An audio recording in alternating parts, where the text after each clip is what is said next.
if your God cannot be bothered to be able to see you're in a contest to show that you're the true God of heaven and not this fellow that the Jews have been following all these years, this is a prime time to make yourself known. So there's a wonderful opportunity for Baal to make his presence known, but of course he doesn't. And then because this is a capital crime, then the false prophets are executed, showing that the way God looks at crimes is somewhat different maybe than mankind oftentimes looks at crimes. We would look upon capital offense as certainly not being just teaching something that's false and would cause a person to believe something that's false and then end up obeying something that's false and end up being lost. But if we follow it out, then it sort of makes sense, doesn't it? That this should be a capital crime. It's terrible to take somebody's physical life, but it's more terrible, or terribler, which should be a word, probably isn't, to commit a person to murder of a spiritual nature. And we need to recognize that, and that's what it illustrates here. And one of the things that sort of jumps out at us when we look at this section is where he is and what is the attitude of the king at this time, Ahab. Where's he at right after this great contest comes to a conclusion? He's right there. He's fixing to go home with some bad news. But it seems as though the indication is here that when they do, in fact, put these prophets to death, then this is only right and proper. I mean, he's carrying out the rules of the debate that's being carried out there.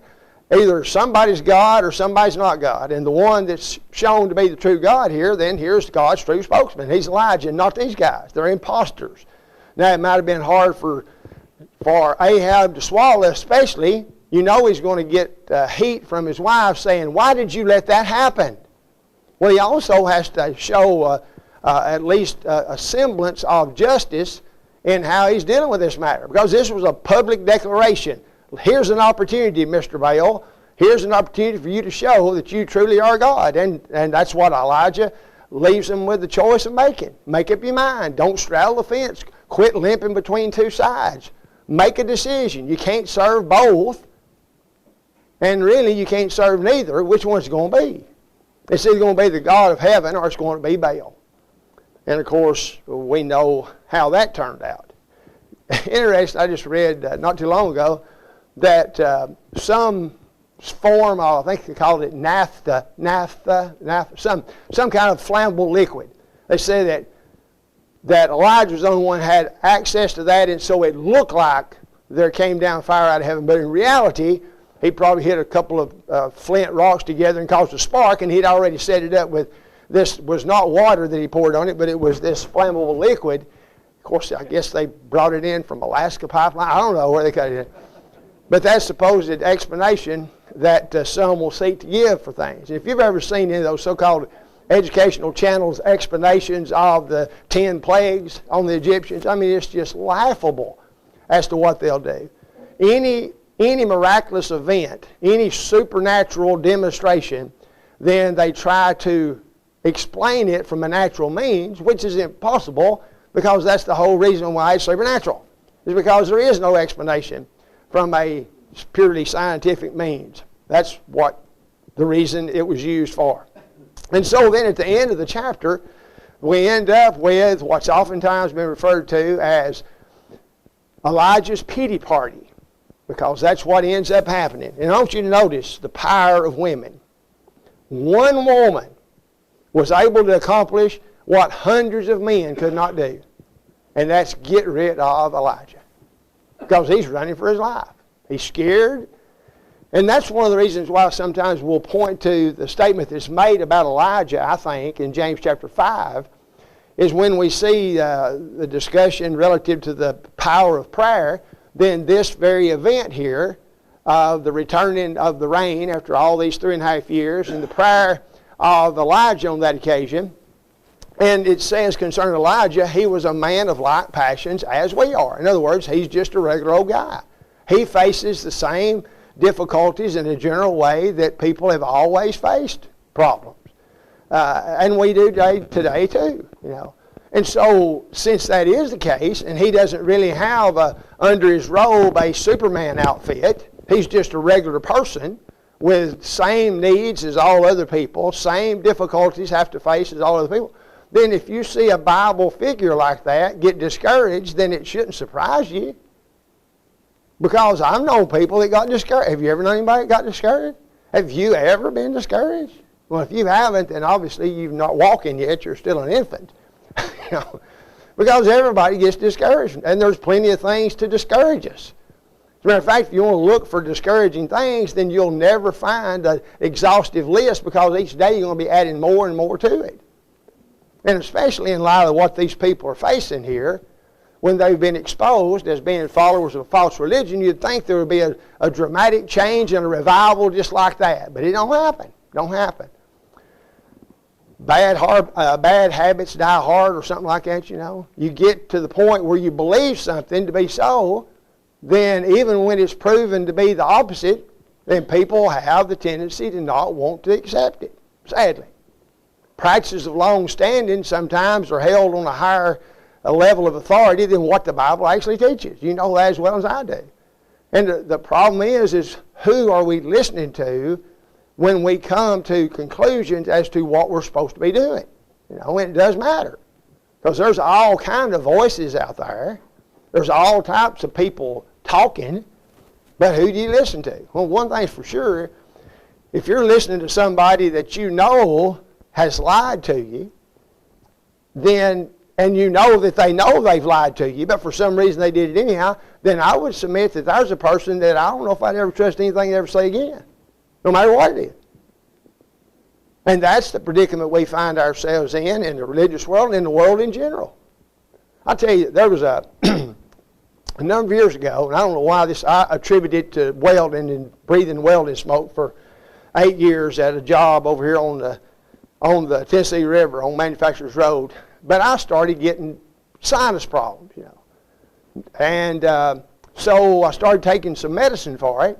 And I mean, it really worked. Just take 2 pills in the morning and then 2 at night. Well, then there came along this stuff that they ended up calling it methamphetamine. And one of the ingredients in the pill I was taking was an ingredient that you somehow would remove the rest of the other ingredients out of this particular drug, and then that was a precursor or a part of what could end up being developed into full-blown methamphetamine, okay? And you might remember that. It's back by about 2005, 6, something like that. But anyhow, so you had to then, they kept it behind the register and everything. You'd have to sign for it. And of course, you go in there and somebody's signed for 250 bottles of this. Man, he's probably cooking meth. Well, what happened is the FDA very quickly got through another drug and got it passed through and was used, and it took the place of the ephedrine, I can't remember, ephedrine or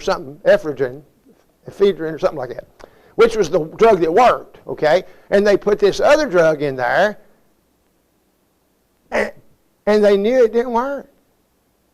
But they put it in there anyhow, and they've been selling it all this time, knowing from the get-go it did not help with any type of decongesting. And so now they're trying to decide, well, you know, when we first okayed this, then we tossed some flack because we did not have the scientific information to prove that it was going to be able to do anything, especially not as good as this other drug that you can make meth out of. So we're going to put it in there, and deceived people will think, well, it's the same thing. That's what the pharmacy says. That's what the box says. And so you got all, and there's like Sudafed, and I mean, well-known decongestants that you buy. Now they're trying to decide whether they're going to make these companies, you know, Bayer and Procter & Gamble, whether they're going to make them take it off the shelf because it doesn't do what it's supposed to do. Now, what's wrong there? Well, there were some lies told, and there were some people that believed lies because the lies came from powerful positions who were supposed to be protecting us, and lo and behold, they lied to us. And we've had stopped up noses ever since then. Or unless we want to be on the lookout for maybe being a meth head and having to sign for that medicine you have to give. Well, that's wrong. That's not right. And when you look to people who are in a position where they can do that pretty easily, that's what we see in our world today. All over the place. Just bald-faced lies. But because they are connected to the intelligentsia of the day and they're connected to the power of the day, then even if it's a bald-faced lie, then you have to accept it, and they might even try to counsel you if you were to dare say that what they've admitted is so, you know. Well, these are the same type of things these people dealt with. Same type of thing. Who are you going to listen to? You're going to listen to these 450 and then 400 prophets of Baal and Ashtoreth? Or are you going to listen to this one guy here? I mean, haven't we always said the more the better? You know, and when the group of people gets together, they're going to come up with better ideas than just one person. Well, not if they're not cued in to where their source is for information. And, of course, in this case, the odds were terribly against poor Elijah, but because he was with God and God was with him, then they prevailed. And even if they'd have killed him, that's no sweat off his back.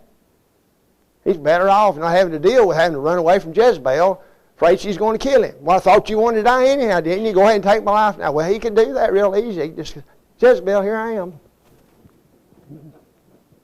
Should have been that way.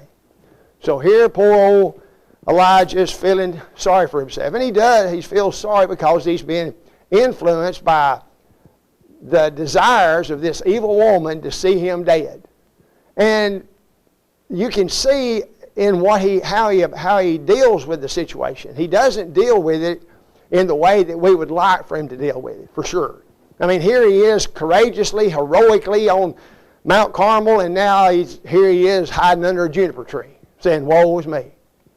Well, he felt that way, and of course we talked about this a little bit but last week. He felt like that because he even expressed to the Lord, I'm the only one left. It's always been the case down through history that faithful people who followed your will were in the very noticeable minority, and this is another one of those cases because I'm alone, and might as well go ahead and take my life anyhow. I'm done.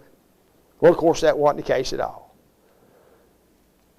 And because of that, then he had to provide for, he goes to sleep, you know. Could a person contribute to a possible discouraging situation by failing to take care of themselves physically? That can happen, you know. I had a grandpa who, for the last 5 years of his life, I guess, he would sit in the dark all the time. Well, why are you doing that, you know? And if you turn the light on, he said, don't turn the light on. And of course, then about the last 2 years, he didn't want to eat. You know, he was 91. You know, he couldn't do what he could do way back there when he was young at 81. You know, and he didn't like that. You know, he was discouraged. And of course, if the idea and the attitude should be that if somebody slams a door in our face and we're trying to make a contact for the Lord, then the sound of the slammed door might cause the neighbors across the road to look out the window, and when you see them do, then that's where you're at. Because there's always somebody else, somewhere else you can go. Always is. So that should be a motivation. One door slams, then there's two more that might hear the slamming and wonder what that's all about. And so we can use those facts and figures as a motivation for us for sure. And so after being in a cave and all this, and God demonstrating himself to be the God that he needs to be paying attention to instead of worrying about his own life for sure, then he ends up beginning in verse 15. Here's some specific instructions that the Lord gives him that he's going to have to do. And notice here in verse 15, and the Lord said unto him, Go, return to the way to the wilderness of Damascus, and when thou comest, anoint Hazael to be king of Syria. Now you could put a side issue here. If Elijah doesn't do this, who's going to do it? He's the one that's got to do it. So here is an exclusive job that should be placed in the hands of someone of prominence like Elijah. And so if he doesn't do this which God has commissioned him to do, there's nobody here yet to do that. Elisha's not alone yet, see. And then, secondly, continuing on reading, now I hadn't heard that thing yet. And everything got quiet and I started hearing it rubbing. Sorry about that.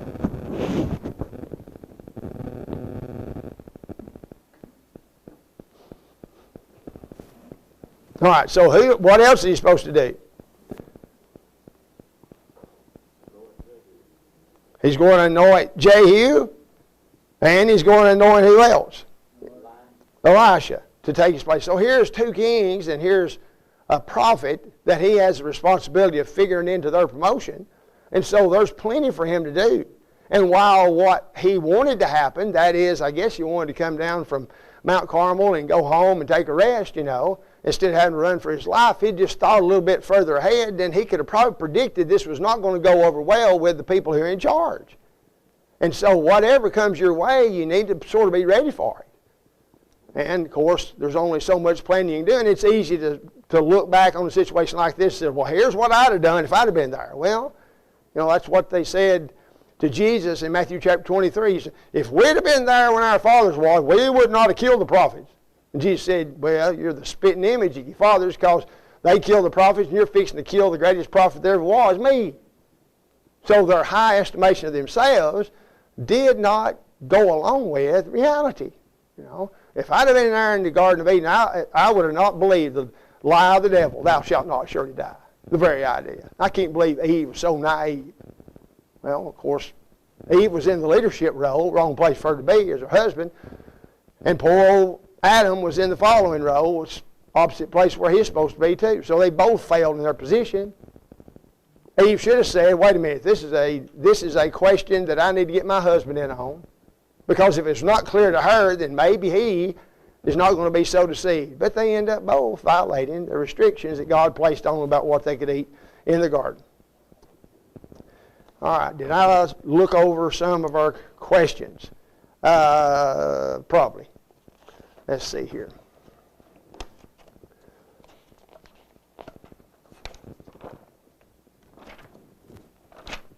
Here we go. All right. How did the meeting go between Elisha and Elijah? How would you describe that situation? I can visualize not the amount of animals, obviously, but I can visualize something like that happening in a previous time, not in a big city, obviously, but a country place and farms and ground to be plowed and all such as that. So the meeting that takes place, and how many oxen is he handling? 12 pairs. 24. Could you imagine? 20? Well, you could really plow up some real hard ground with that many. I've seen 7 of those Persian horses that the Mennonites or whatever they are out on Crossville Mountain. They'll put 7 sometimes. Of course, they're farming hills like that where nobody else can. You got to have horses before you can farm it. Tractor, you turn over and kill yourself first day. With them horses, they can do it. And they take the two oldest ones and most seasoned ones, put them on the outside and throw them little ones, smaller ones in the midst, and they go along where they get drug along like the plow, So, but imagine this many horses. So here's a man that knows the value of a hard day's work, handling those horses like this. He wishes he had miraculous power to be able to do that from time to time. And so here that sets up the following events that take place beginning in chapter 20. And, of course, we're going to be introduced to a fellow, and some of this is going to be parallel to passages in 2 Chronicles. And when we get there, I'll try to remember to do that. Okay. So we begin chapter 20. What message, and here's some of the questions, and every time that I look back at some of these questions, I ask myself, why did I put that question in there? And of course, you have to sort of know what's going on in order to be able to answer the question, even though it may appear that it doesn't make any sense at all. What message did Ben-Hadad give to Ahab?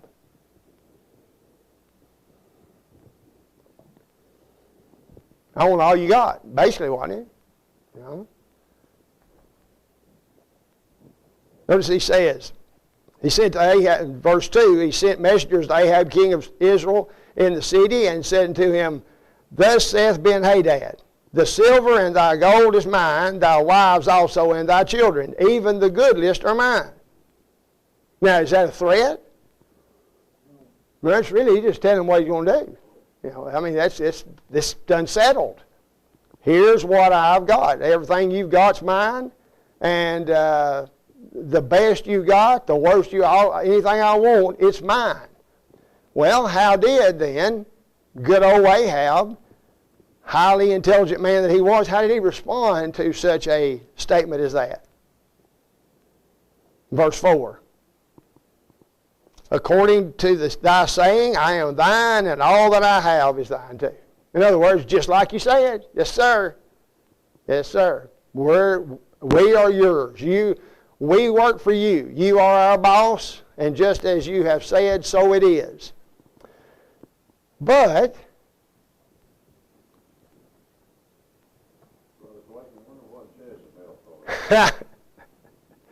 yeah, I reckon what Jezebel thought about that. I dare say, well, notice verse 5, and the messenger said again, thus speaketh Ben-Hadad, saying, although I have sent thee unto thee, saying, thou shalt deliver me thy silver and thy gold and thy wives and thy children, yet I will send my servants unto thee tomorrow about this time, and they'll search your house and your house servants, and it shall be whatever is pleasant in mine eyes, that's what I'm going to take. Now, obviously, Jezebel did not get to be the powerful and influential woman that she was without a little bit of smarts, you know. I mean, she's no dummy. Her motivations are impure as all get out, but I guarantee you these decisions that her husband is making and she doesn't have any say-so about, I'd hate to be at home when I come home and let her know. It'd just be terrible, terrible situation for sure. And it's one of those, well, too many comparisons that you can make. And so what did Ahab tell other people, though? After he said that to the messengers from Ben-Hadad, what did he actually say to those other people that, notice verse 7, then the king of Israel called all the elders of the land and said, mark, I pray you, and see how this man seeketh mischief. For he's sending to me for my wives and for my children, for my silver, for my gold, and I denied him not. And all the elders and all the people said, hearken not unto him, nor consent. Don't go along with that. Don't be going along with what he's saying. So he's, of course, his motivation is jockeying for position in the eyes of his people as well. And here he's trying to say, okay, y'all, I'm called on the carpet here. I got myself in a predicament here. I don't know what I'm going to do about the situation for sure. And so what ends up happening?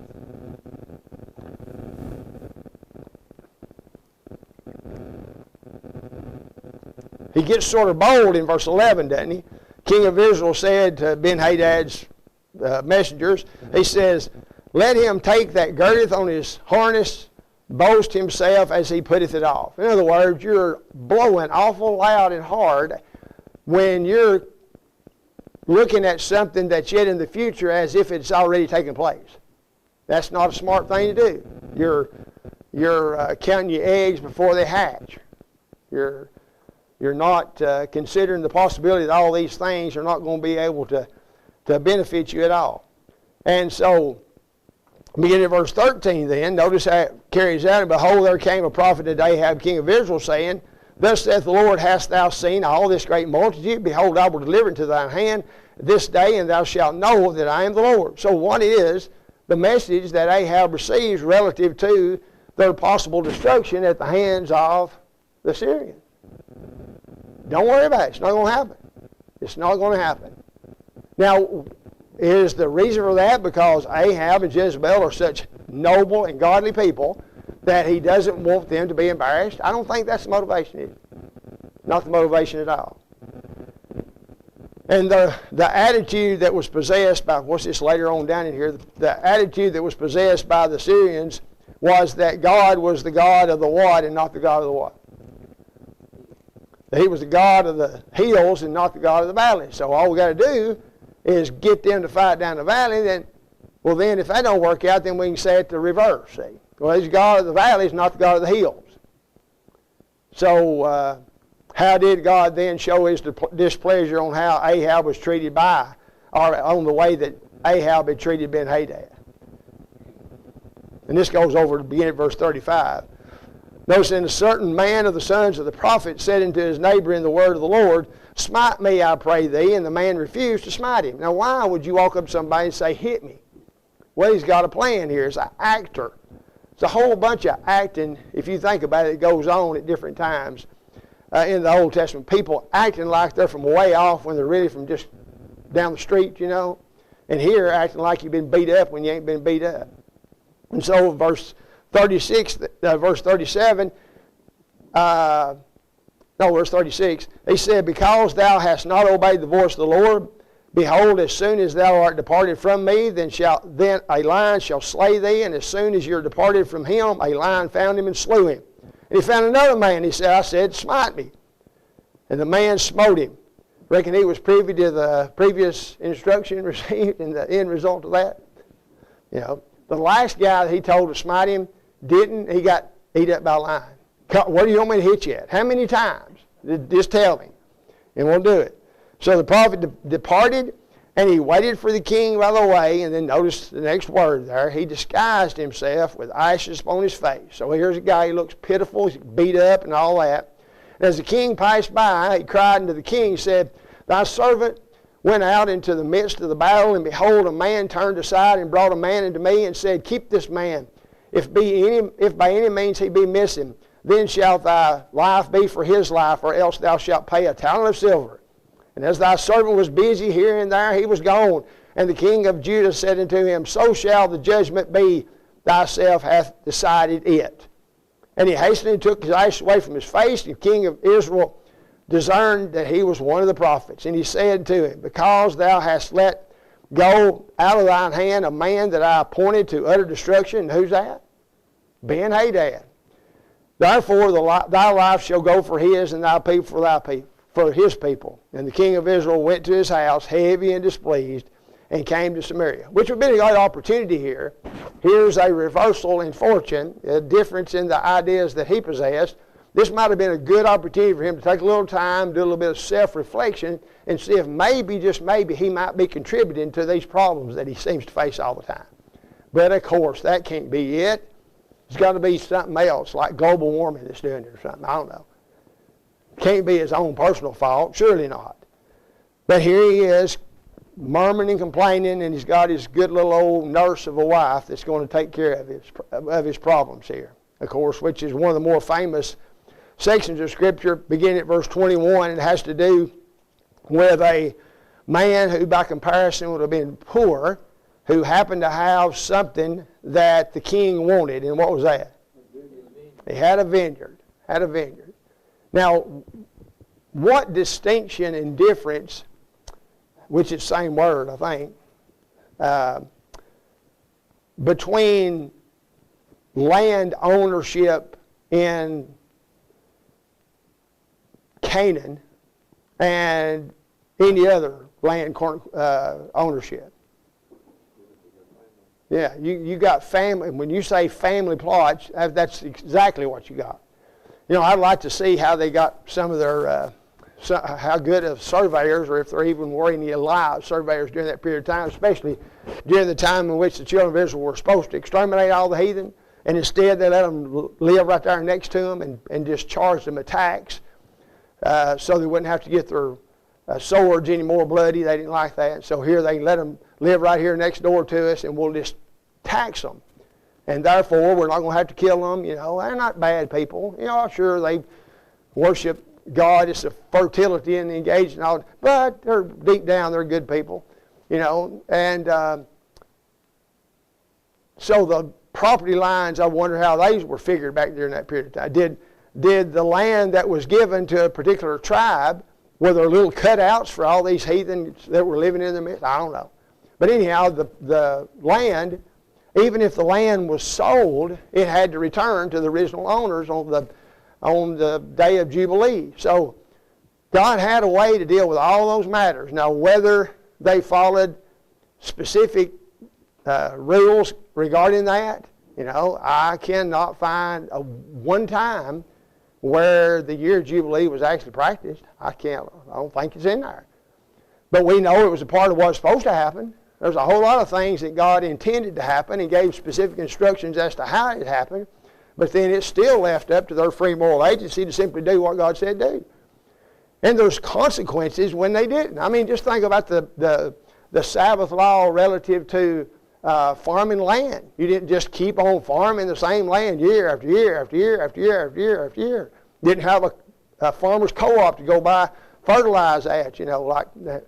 That's not good for the ground. And it doesn't do good on the crops either. And so there was a reason why you leave the ground fallow for a year. It gives it the opportunity to replenish itself, to become fertile again, because you can't over-farm something. There used to be a perfect example of that over in the valley.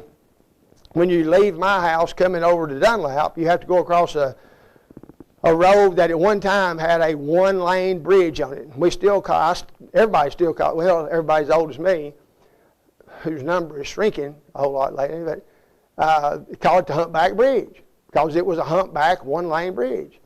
And used to, going across the river, when you got to Squatchy River there at the Humpback Bridge, there was a field of corn here, about 100 acres, field of corn over here, about 100 acres. One of them was owned by a man that lived in the valley and farmed that land. The other was owned by some big outfit somewhere.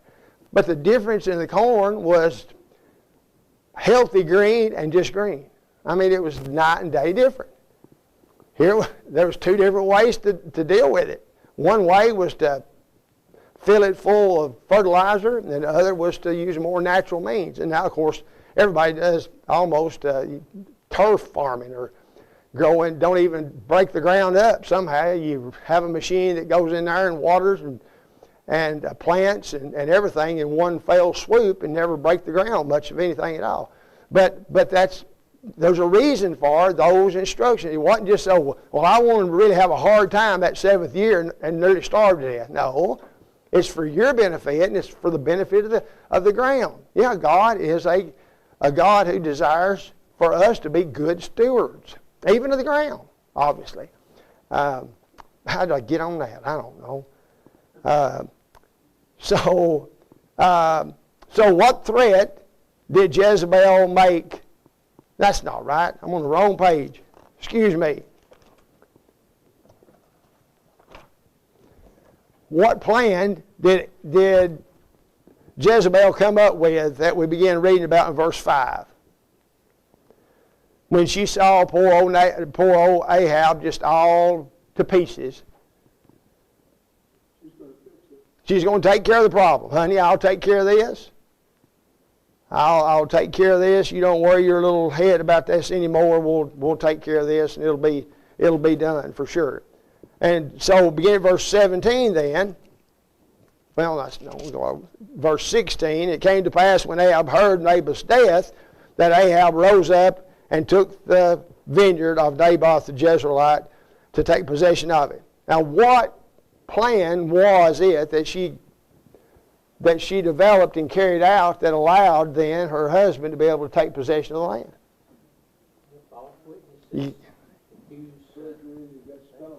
All right. You got perjury. You got a false accusation made. Every type of provision to allow justice to prevail is simply thrown away. You've got a bought-off judicial system. You've got people who are motivated by ungodly desires. And then here's a little guy who ends up suffering for it, and all he did was just possessed his family's land and had a nice vineyard on it.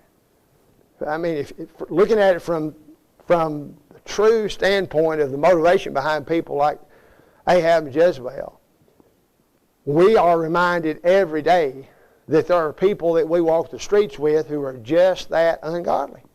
They are. It's sad, but if they lived in this period of time, they would have been right in here with these cutthroat, dishonest people trying to accomplish what they could accomplish. Not because poor old Ahab has to have grapes to live and he don't have his own grapevine, so he's got to get somebody else's. No.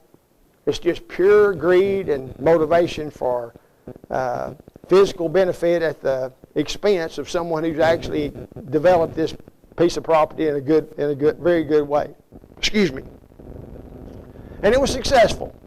It was successful. But are there consequences that are going to be coming their way because of this? Well, of course there is.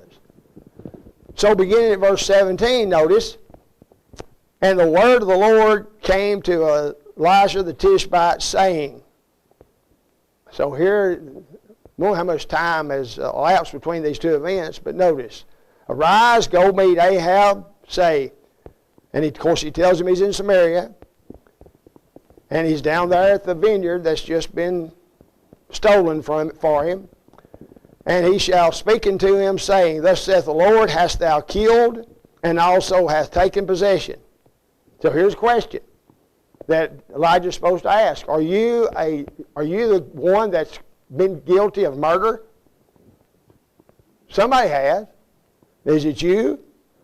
And thou shalt speak unto him, saying, Thus saith the Lord, in the place where the dogs lick the blood of Naboth shall dogs lick thy blood, even your blood. Just so we don't misunderstand, I'm not talking about somebody else's blood. I'm talking about your blood, Ahab. Your blood. I can imagine knowing that for sure that he's on the wrong side. He's between a rock and a hard place. At some points in his life, it seems to indicate that if it hadn't have been for that wife that he married, then he might have been a halfway decent king from time to time, comparatively speaking. Of course, there ain't a whole lot saying about that, you know. But here, this absolute tyranny of allowing the death of an innocent person to take place would get by the courts of the land, but wouldn't get by the courts of God. And he's going to be punished because of that. And Ahab said to Elijah, There you are. Here you found me again, you old enemy of God's people. Again, accusing Elijah of being what he is. What do you call that when you accuse somebody of doing something that you're the one that's doing it? Projection. That's what's happening here. It's projection. There you are, you old sorry thing, coming in here. No, he's not the sorry thing. You are. And so, the verse 21, Behold, I will bring evil upon thee, and will take away thy posterity, and will cut off from Ahab him that pisseth against the wall, and him that is shut up and left in Israel. So, what's he saying about as far as his offspring from henceforth? There's not going to be any offspring. No, not going to be any more little Ahabs running around. And if anybody's foolish enough to name their kid Ahab, then they deserve it. I guess poor kid don't deserve it. Parents ought to be beat. But accidentally, well, there's a word I found in the Bible is Ahab. I believe I'll call my little boy Ahab. I reckon how many people are prone to make decisions such as that, sadly. And then the comparison that's made in verse 22, and will make thine house like the house of Jeroboam son of Nebat, and like the house of Baasha the son of Ahijah, for the provocation wherewith thou hast provoked me to anger and made Israel to sin. Now, see, here's one of those situations in which the wrongdoing by one person is going to affect a whole lot more than just him. It's going to end up having more widespread effect than that, because this person is not an island to himself. He's got interaction with a whole lot of other things as well. And then he said, concerning that woman of yours, and of Jezebel also spake the Lord, saying, The dog shall eat Jezebel by the wall of Jezreel. Him that dieth of Ahab in the city the dog shall eat, and him that dieth in the field shall the fowls of the air eat. And there was none like unto Ahab, which did sell himself to work wickedness in the sight of the Lord, whom Jezebel, his wife, notice that word, stirred up. Now see, that's another one of those little bitty indications there that he was not a self-stirrer. He was not a self-starter. You know? But when it came from the right or wrong place, every which way you want to look at it, in the form of his wife, then he could be stirred up to do the most ungodly things possible for a person to do. That's not obviously a commendation on the influence of this wife on this occasion for sure. And he did very abominably in following idols according to all things that the Amorites did, whom the Lord cast out before the children of Israel. So here again, you've got the very people who were removed from the land of Canaan, who are now in control in Canaan once again, in the form of Ahab and Jezebel. And it came to pass when Ahab heard these words, they rent his clothes, put sackcloth on his flesh, fasted and lay in the sackcloth, and went softly. And then the word of the Lord came to Elijah the Tishbite, saying, seest that how Ahab humbleth himself before me? Because he humbleth himself before me, I will not bring the evil in his days, but in his son's days will I bring the evil upon his house. So there was some type of redeeming quality, obviously, that God was aware of. Even if there wasn't these little hints at, his problem was his wife, his lack of leadership, his lack of personal leadership, his lack of backbone, his lack of proper regard for what's right and true. Sound like a real good president. A leadership of such a position as that, then no wonder the country was so failed. And you got people like that in charge, for sure. All right. That's a good, even place for us to, by all means,